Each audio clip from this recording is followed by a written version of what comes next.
And now to a story you'll see here for the first time and only on NBC4. It involves a man in Fontana who investigators say was caught on video shooting a coyote more than a dozen times. As NBC4's Tony Shin explains, the man specializes in wildlife removal, but he's now charged with animal cruelty. He's tranquilizing my hope. At first, Jadette Griffith says she and her husband David thought the man who was shooting a coyote outside their Fontana home was trying to tranquilize it. Because I know that we do have a coyote problem. How many darts does he have to use?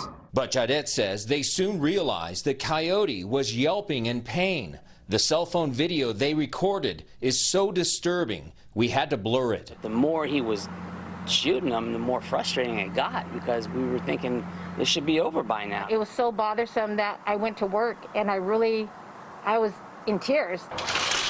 The couple reported the incident when it happened last March, and that's when the Humane Society of San Bernardino Valley began investigating the case. If you're going to euthanize or kill an animal on the field, it should be prompt and swift. Officer Francisco Padilla says the man in the video is Lowell Miller, the owner of Lowell's Wildlife Removal.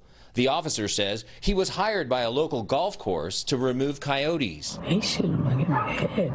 But Officer Padilla says after catching the coyote with a leg-hold trap, he says Miller used a .22 caliber pellet gun to euthanize the animal, a gun that the officer says is not powerful enough to kill a coyote with 1 or 2 shots. And it's actually intended, we found out that it was intended for small animals and paper targets. Officer Padilla says the coyote was shot more than a dozen times, mostly in the head, and it took several minutes for it to die.